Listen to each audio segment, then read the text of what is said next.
Welcome to another lore video, and on the last one I said that we could be looking at an invasion of Shinrarta, or it could be something else, but they've actually gone for it, and Shinrarta Desra has been attacked. It's been counted as an invasion from Raijin, so rescue, delivery and AX squads have included it in their targets for Raijin, and there's also the community goal which is being run out of the rescue ship, the Cornwallis, 11 light years away in V886 Centauri. Before getting to that, a quick look at the latest excuse why Felicia Winters can't be president yet until the Power Play update drops, and this time it's the inauguration holding her up, despite that being nonsense. I don't want this series to ever be a political bore fest by comparing it constantly to the real world, but any fantasy or science fiction setting which parodies something in the real world has to have enough points of connection and elements for comparison, or at the very least, if it's going to be different, consistency in its own internal logic, in order to maintain the necessary suspension of disbelief.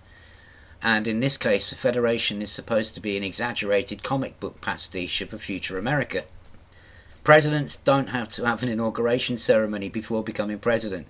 That's just a public ceremony to acknowledge the new leader, but the power transfer is automatic. Someone basing a fictional society on an extreme dystopian version of any government should at least be aware of the fundamentals of how the government they're riffing on works, and supply a reason for any differences when they contradict fundamentals like this. Otherwise it's just silly and looks like they haven't done their research. It's so obvious now that she won't become president until Power Play drops, and perhaps this indicates that it'll trigger a coup attempt in the Federation, even though that possibility is being downplayed by the narrative at the moment, and Archer and co in the opposition are only expressing frustration at her not being there. They're not calling for another election or just taking over, not yet anyway. So for now, this is the Winters of our non-content. As someone on the forum put it, Winters is coming, just at a glacial pace. It's no wonder players are getting frustrated with this lack of moving on. She'll probably get a frosty reception when she gets home, and when she does take office there's likely to be a blizzard of objections. Unlike this story so far, we'll move on. So the aliens have invaded the home system of the Pilots Federation on top of the usual invasions and alerts for the week, and the community goal is up for those wishing to contribute combat bonds by fighting in the conflict zones in Shinrarta. Lots of questions were raised by Sirius and Azimuth scheduling jumps last week. Did they know in advance, or is it simply that the game mechanics show the megaship jump schedules a week early and there's no conspiracy involved, and FDev, knowing that, just left it in as a heads up? When a situation does happen, all we can do is deal with it anyway, whether we're forewarned or not. So they possibly thought it would be a bit of fun to get us talking, and it did. We discussed every possibility as we always do, and even threw in some of our own tinfoil for good measure. This article indicates that Aegis agreed to stay where they were in a war zone while Sirius and the rescue ship went to V886 Centauri to set up support for the combat pilots, and Azimuth tagged along because it's a chance to get some more customers for their weapons. So it's a planned response. It's not a conspiracy with Sirius and Azimuth finding out in advance and not sharing. The Sirius missile racks and Azimuth multi-cannons are rewards for participating, and that's not bad, considering that they normally have to be unlocked separately, one by one, with materials, so even getting one or two of them for free is pretty nice. Is this just a special event? Because the 20th of September, which was Friday this week, is the 40th anniversary of Elite. The first game was released in 1984 for the BBC Micro and Acorn Electron. The BBC Micro was basically just a rebranded Acorn Electron anyway.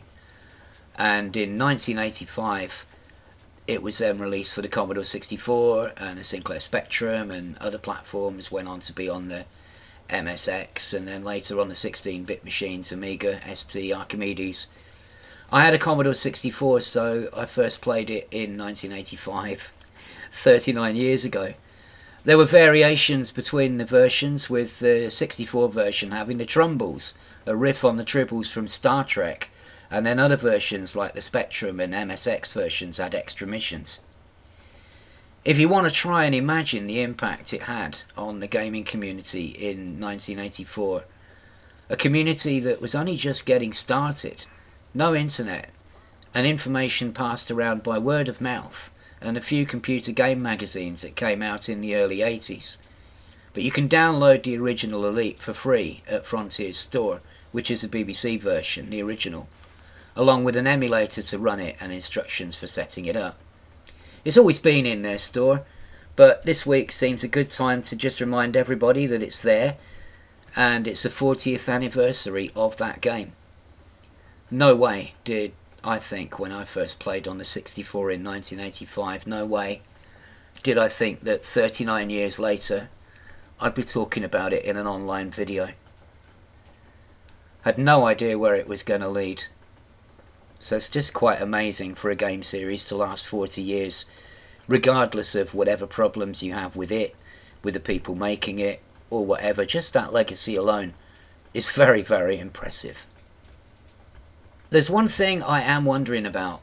At 1:37 AM this morning, Sunday morning my time, the war progress is showing as 59%, but the CG progress is at just under 34% done. So the system will be clear before the community goal is finished.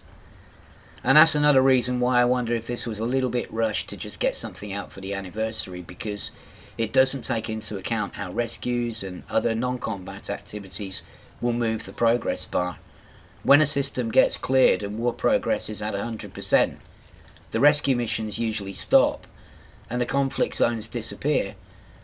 So, as a community goal will still require people to fight in the conflict zones, will they need to be extended until Thursday or whenever the community goal completes? It might require a quick fix to keep them going. We'll see. It's a bit of a shame that only combat counts for the community goal and not rescues, despite a rescue ship jumping to Centauri, along with the Azimuth and Sirius megaships. A second community goal for rescues, with maybe some non-combat awards, would have been a nice addition, and made more use of the rescue ship than just somewhere to hand in combat bonds. I'm wondering as well if this has been done more for shock value than anything, and that's why it wasn't as thought through as it could have been, like including a rescue community goal with a rescue ship only 11 light years away, which we could have caned. But it is what it is, and it's novel, to be fighting in a system that is normally permit locked to all but elite pilots. Everyone gets a 2-week permit to Shinrarta, so for anyone who doesn't have it yet, the smart move is to use this time to unlock the permit for good by getting their combat rank to elite while they're still here. When the spontaneous alerts happened a couple of months ago, and we got 30 alerts from nowhere out to distances of 50 light years, we speculated at the time that if a Titan could strike that far out, then there were plenty of valuable human targets in range, including Ramtar the engineer. Was that an early subtle hint that we could see long-distance attacks in the future, and can it now be seen in hindsight as a foreshadowing of events like this one? Will there be more high-profile targets after this one? I still don't think the Thargoids care about our political and social structures, and attacking Shinrarta isn't being done to demoralise us. I don't think it's a psychological attack of any kind. But hopefully there is some other reason beyond having something spectacular happen for Elite's 40th birthday, great as that is. Which is perhaps where the Pilots Federation comes in. Whether you're a solo pilot, or in a squadron, or a faction, we are all Pilots Federation. First and foremost, we are all members of the Pilots Federation. We're all Pilots Federation approved. We wouldn't be able to fly anywhere if we weren't. So whether the Thargoids understand the significance of that or not, this strikes at the heart of all of us. It decides where we can and can't go. It programs or otherwise restricts our frameshift drives in some way that's never really been defined, but we can't go to certain places without a permit, and some areas we can't go to at all. So while I find it unlikely that the Thargoids are doing psychological attacks, although with all the people they've abducted perhaps we can no longer rule this out, choosing the Pilots Federation as a target may be for a more empirical and technologically based reason. As we know from the lore, the frameshift drives we use now were reverse engineered from Thargoid technology, from interceptors captured at the end of the First Thargoid War 200 years ago, and developed from those. Maybe the Thargoids have realised that our frameshift drives are restricted or programmed or whatever you want to call it by a group of the enemy who are based in Shinrarta.